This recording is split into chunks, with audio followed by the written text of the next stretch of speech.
नमस्कार मैत्रिणींनो, प्रत्येक गृहिणीचा मॅनेजमेंट गुरु अर्थातच गृहकला ह्या चॅनलमध्ये मी सौ तुंगीकर तुमच्या मनापासून स्वागत करते.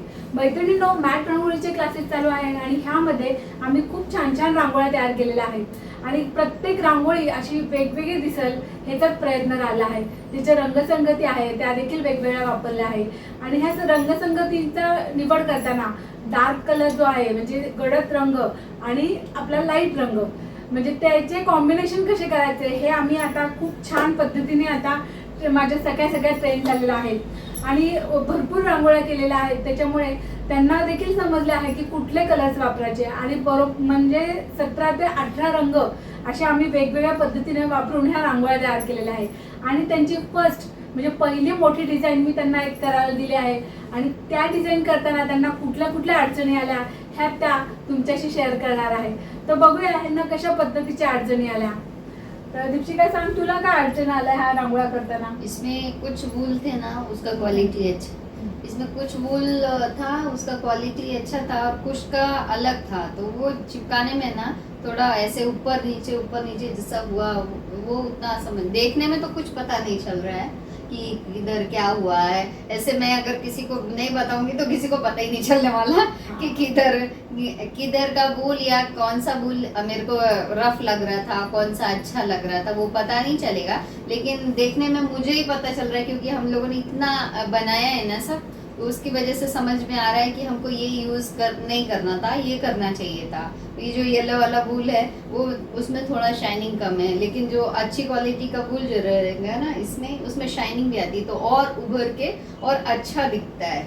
वो सब लग रहा था थोड़ा. बाकी फिनिशिंग तो बनाई है इसमें मैंने, क्योंकि एक दो पहले भी बनाए थे हमने तो हमको कॉर्नर समझ नहीं आ रहा था, लेकिन अभी ये जो मैंने बनाया अभी तो केवल वूल का प्रॉब्लम लग रहा है मुझे इसमें, बाकी तो बन गया है. नाही, खूप छान झाली आहे रांगोळी. आणि मैत्रिणींनो, आम्ही क्लासमध्ये करताना खूप रांगोळीचा सराव होऊन जातो, त्यामुळे ह्या रांगोळ्या घरी करताना काही प्रॉब्लेम येत नाही. पण जशी छोटी अडचण जशी दीपशिकाने सांगितली, बघा रांगोळी दिसताना खूप सुंदर दिसते, पण आता आम्हाला माहिती आहे की याच्यामध्ये काय प्रॉब्लेम आहे. तर हा प्रॉब्लेम तुमच्याशी शेअर करणं खूप गरजेचं आहे, कारण तुम्ही जेव्हा ह्या वूलनची निवड करणार तेव्हा काय पद्धतीने तुम्ही विचार करायला पाहिजे हे तुम्हाला मी सांगते. बघा इथं ह्या जे रंग वापरले आहे, आता जसा केसरी रंग आहे, पिवळा रंग आहे आणि हिरवा रंग आहे. आता ह्या रंगाची वूल जर बघितली तर प्रत्येक वूल वेगवेगळी आहे.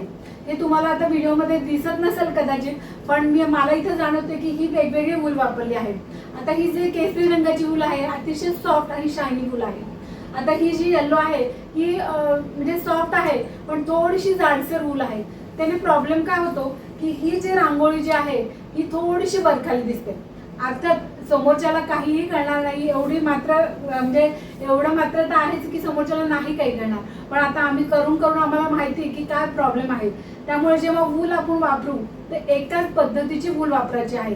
तुम्ही हा रंग वेगळा वापरला, तो रंग वेगवेगळे रंग वापरले जातात, पण जी क्वालिटी आहे वूलची ती तुम्ही एकसारखी वापरायला पाहिजे. हे ह्याच्यातनं मी तुम्हाला नक्कीच सांगते. त्यामुळे तुम्ही मोठ्या रांगोळ्या करता तेव्हा तुम्ही वूलन जी आहे ती एकाच क्वालिटीची घेऊन या आणि मगच सुरुवात करा, म्हणजे हे छोटे प्रॉब्लेम तुम्हालाही म्हणजे येणार नाही. तर रांगोळी खूप सुंदर झाली आहे, पण हा काय प्रॉब्लेम तर तुला समजला आहे. छान झाली आहे पण रांगोळी, कारण जी चिटकवण्याची जी पद्धत आहे ती अतिशय व्यवस्थित केली आहे, त्यामुळे रांगोळी खरंच सुंदर झालेली आहे. तुझी कशी झालं ना? मला सुद्धा ही रांगोळी करताना सर्वप्रथम एक प्रॉब्लेम आला. हे जर मटेरियल असलं नॉन वॉवेन असलं तर 100 वॅटची गन ह्याच्यावर चालत नाही, होल पडत होते, म्हणून मी 60 वॅटची वापरली. आणि कॅनॉस असला तरच 100 वॅटची गन चालते, हे कळालं. बाकी मग सगळं वूल वगैरे तेच. वूल जर व्यवस्थित असली तर रांगोळी एकदम सुंदर होती आणि वूल जर जाड असली तर फिनिशिंग चांगलं येत नाही. त्यात मध्ये चमक वगैरे ही थोडी असली तरच ती रांगोळी दिसायला पण सुंदर दिसते, म्हणजे दिखाऊपणा आहे हा खूप महत्वाचा आहे. वूल सगळ्यात महत्वाची. बरोबर आहे. आणि हा पण एक पॉइंट चांगला सांगितला आहे की नॉन वॉवेन मटेरियल जर वुलनची क्वालिटी तर छानच आहे, प्रश्नच नाही, पण जो आपण बेस वापरला आहे नॉन वॉवेन आहे किंवा बकरम कॅनव्हास आहे, नंतर एक्झिन आहे, हे वेगवेगळ्या रांगोळीमध्ये वापरले जातात. तर काय झालंय, जर हे मटेरियल जर पातळ असेल तर 100 वॅटची गन जी आहे ती चालत नाही त्याच्यावर, तर लगेच होल पडतात. तर हे मटेरियल पण जो बेस वापरतो ते पण महत्त्वाचं आहे आणि जी आपण गन वापरतो त्याचं वॅटेज पण महत्त्वाचं आहे. तर ह्या गोष्टीचं कॉम्बिनेशन तुमच्या लक्षात यायला पाहिजे की काय प्रॉब्लेम येतो. तर जसं आमच्या सगळ्यांना असा प्रॉब्लेम आला तो तुम्हाला येऊ नये म्हणून हा खास व्हिडिओ तुम्ही सेव्ह करून ठेवा की जेव्हा तुम्ही हा रांगोळ्या करतील जे असे प्रॉब्लेम आहे हे सगळे तुमचे अवॉइड होणार आहेत. तर खूप चांगली गोष्ट आहे की तुला समजले की ह्याची क्वालिटी कशी पाहिजे मटेरियल बेसची आणि आपण जो ग्लूगन वापरतो त्याची क्वालिटी कशी पाहिजे. चांगला पॉईंट आहे हा. पण तुला काय प्रॉब्लेम आला? मला जेव्हा मी वूल चिपकायला घेतली तेव्हा मी कॉर्नर टू कॉर्नर नाही चिपटवली. त्याच्यामुळे ना त्याचे जे शेप्स आहेत किंवा त्याचे जे लाईन्स आहेत ना त्या एकदम व्यवस्थित अशा नव्हत्या. पहिल्या खूप चुकल्या, नंतर मग ते बघताना असं काहीतरी वेगळंच दिसत होतं. म्हणून मग दुसरी करताना एकदम व्यवस्थित कट टू कट आणि वूल चिकटवताना पहिल्यांदा बॉर्डर पासून सुरुवात करायची.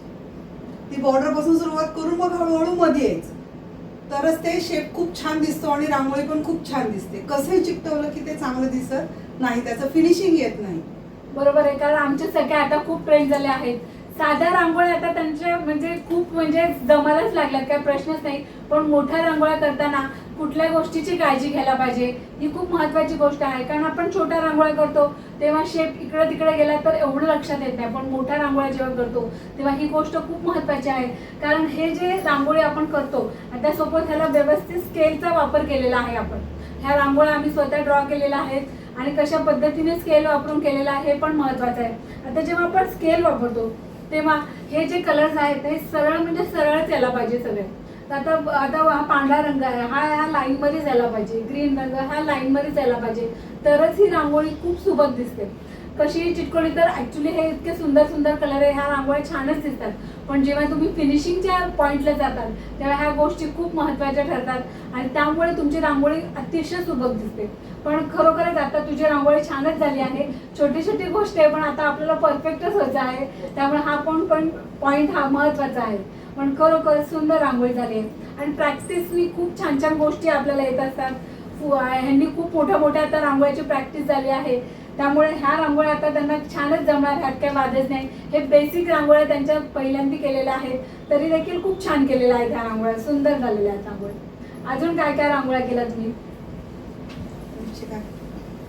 ये वाला किया है, ये चौरंग आसन बनाए. अरे वा, बघा काय सुंदर झाले चौरंगासन. म्हणजे किती छान दिसतं हे.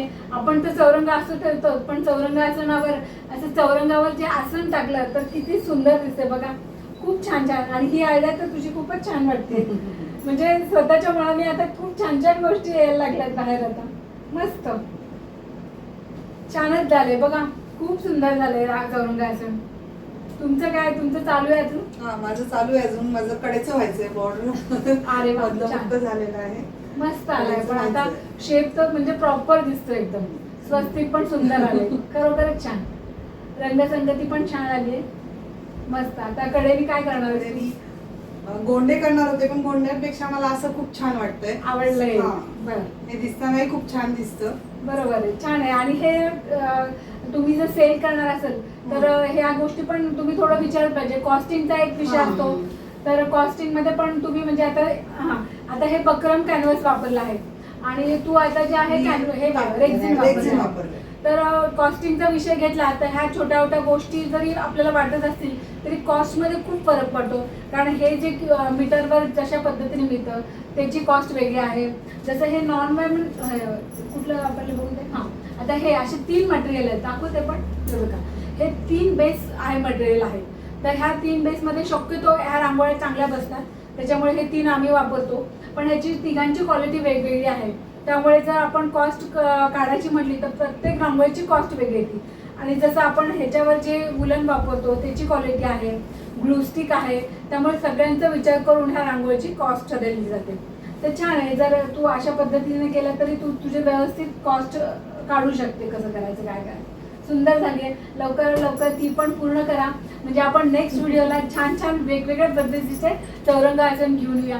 मैत्रिणींना तुम्हाला जर असे क्लासेस करायचे असेल तर नक्कीच गृहकला मॅट रांगोळी क्लासेस आपले चालू असतात, ऑफलाईन ऑनलाईन. तर तुम्ही नक्कीच आमच्याशी जॉईन होऊ शकता. व्हॉट्सअपवर तुम्ही आम्हाला तुमच्या काही अडचणी असेल ते देखील तुम्ही सांगू शकता किंवा तुम्ही कमेंट करून सांगू शकता. नक्कीच मी तुम्हाला त्याचं सोल्युशन देण्यासाठी नक्कीच प्रयत्न करेल. अशा छान छान व्हिडिओसाठी नेहमी तुम्ही आम्हाला तुमचा प्रतिसाद अपेक्षित आहे आणि तो तुम्ही नक्कीच द्याल अशी अपेक्षा करते. पुन्हा भेटूया अशा नवीन नवीन व्हिडिओमध्ये. तोपर्यंत धन्यवाद.